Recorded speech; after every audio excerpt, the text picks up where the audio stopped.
मौसम था। द्रौपदी आश्रम के बाहर खड़ी थी। इतने में एक सुंदर फूल हवा में उड़ता हुआ उसके पास आ गया। द्रौपदी ने उसे उठा लिया, माने द्रौपदी ওই ফুলটা তুললো আর কি। और भीमसेन के पास जाकर बोली, क्या तुम जाकर ऐसी ही कुछ और फूल ला सकोगे? यह कहती हुई द्रौपदी हाथ में फूल लिए युधिष्ठिर के पास दौड़ी गई। द्रौपदी की इच्छा पूरी करने के लिए भीमसेन उस फूल की तलाश में निकल पड़ा। माने खोजते लागलो, तलाश माने खोजा। चलते चलते वे पहाड़ की घाटी में जा पहुंचा। जहाँ केले के पेड़ों का एक विशाल बगीचा घाटी माने হচ্ছে উপত্যকা, ঠিক আছে? बगीचे के बीच एक बड़ा भारी बंदर रास्ता रोके लेटा हुआ था। মানে রাস্তাটাকে আটকে দিয়ে কি করেছিল? শুয়ে পড়েছিল। बंदर ने भीम की तरफ देखकर कहा, मैं कुछ अस्वस्थ हूँ। अस्वस्थ মানে আমি অসুস্থ। मैं कुछ अस्वस्थ हूँ, इसलिए लेटा हुआ हूँ, এই জন্য আমি শুয়ে আছি।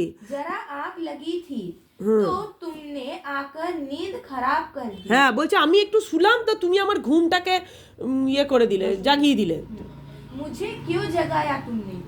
एक बंदर के इस प्रकार मनुष्य जैसा उपदेश देने पर भीमसेन को बड़ा क्रोध आया और बोला, जानते हो मैं कौन हूँ? मैं कुरु वंश का वीर कुंती का बेटा हूँ। मुझे रोको मत। এটা কে বললো? ভীম বললো। বলছে জানো আমি কে? এটা ভীম বলছে।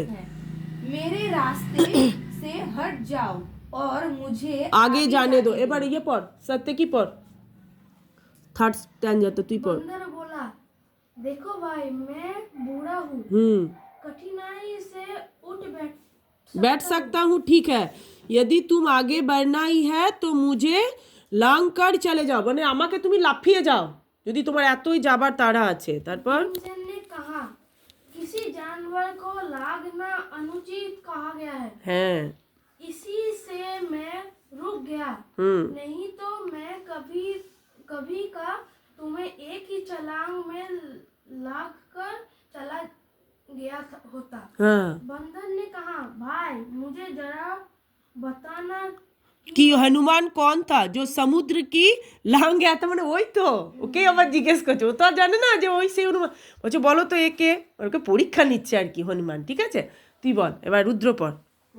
ভীমসেন যারা करक्कर बोला, মানে একবারে কটকটিয়ে কথাগুলো বলা একদম। ভীমসেন যারা करक्कर बोला, क्या कहा? মানে সেই দাঁত কটমটো করে না, মানে রেগে রেগে, মানে সেই বিরক্ত ভাবে আর কি करक्कर মানে। तुम महावीर हनुमान को नहीं जानते? उठकर रास्ता दे दो, नाहक মৃত্যু কা নৌতা মত দো। বলছে না তুমি মৃত্যুর ইয়ে নৌতা দিও না, তাই বলছে। बंदर बड़े करुण स्वर में बोला, हे वीर शांत हो जाओ, इतना क्रोध ना करो। यदि मुझे तुम्हें अनुचित लगता है तो मेरी इस पूंछ को हटाकर एक और कर दो और चल जाओ। বুঝি তোমার যদি এতই যাবার তাড়া আছে তো তুমি पूंछ মানে আমার লেজটাকে এইদিকে করে তারপর তুমি যাও দেখি। কে বলছে এটা? হনুমান বলছে। তারপর भीमसेन ने बंदर की पूंछ एक हाथ से पकड़ ली, लेकिन आश्चर्य, भीम ने पूंछ पकड़ तो ली पर वे उससे जरा भी नहीं हिली। उठने की तो कौन कहे। उसे बड़ा तज्जुब होने लगा, तो अबाक लगे गया। तज्जुब মানে হচ্ছে অবাক হয়ে যাওয়া, कि ये बात क्या है। उसने दोनों हाथों में पूंछ पकड़कर खूब और लगाया, মানে ইয়ে করছে কিন্তু কিছুতেই নড়ছেও না সরছেও না। किंतु पूंछ वैसी की वैसी ही धरी रही। भीम बड़ा लज्जित हुआ, उसका गर्व चूर हो गया। उसे बड़ा विस्मय होने लगा कि मुझसे अधिक ताकतवर ये कौन है। भीम के मन में बलिष्ठों के लिए बड़ी श्रद्धा माने भक्ति।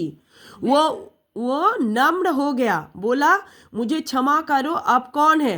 हनुमान ने कहा, हे पांडुवीर हनुमान, मैं मैं ही हूँ। ও তখন বললো হনুমান তো আমি। ও তখন বলছে, তারপর কি বলছে, वानर श्रेष्ठ मुझसे बढ़कर भाग्यवान और कौन होगा। তখন তো ভীম তো ভাবছে বাবারে এ আমি যদি তোর সামনে স্বয়ং ভগবান বা ঈশ্বর দেখা হয়ে যায় তোর ফিলিংসটা কেমন হবে, তোর অনুভূতিটা কেমন হবে। সেরকম ভীমের হচ্ছে, বলছে আমি তো খুব বড় ভাগ্যবান যে আপনার দর্শন পেয়েছি। जो मुझे आपके दर्शन प्राप्त हुए कहकर भीमसेन ने हनुमान को दंडवत प्रणाम किया। दंडवत মানে ওই যে শুয়ে যে প্রণামগুলো করে, ষষ্ঠাঙ্গে যে প্রণামগুলো করে। मारुति ने आशीर्वाद देते हुए कहा, भीम युद्ध के समय तुम्हारे भाई अर्जुन के रथ पर उड़ने वाली ध्वजा पर मैं विद्यमान रहूंगा। ও কিন্তু ওকে কথা দিল যে আমি সেই যখন তোমাদের যুদ্ধ হবে তখন আমি কিন্তু উপস্থিত থাকব। विजय तुम्हारी ही होगी। इसके बाद हनुमान ने भीमसेन के पास के झरने में खिले हुए सुगंधित फूल दिखाए। फूलों को देखते ही भीमसेन को द्रौपदी का शरण आ गया। তখন তো মনে মনে বলে আমাকে তো দ্রৌপদী আমাকে ফুল আনতে বলেছিল, তখন মনে পড়ে গেল। তখন কি হলো, भीमसेन को द्रौपदी का स्मरण आ गया और उसने जल्दी ही फूल तोड़े और বেগ সে আশ্রম কি ওর লড় চলা। তখন ও তারপরে তাড়াতাড়ি করে ছুটে দ্রৌপদীর জন্য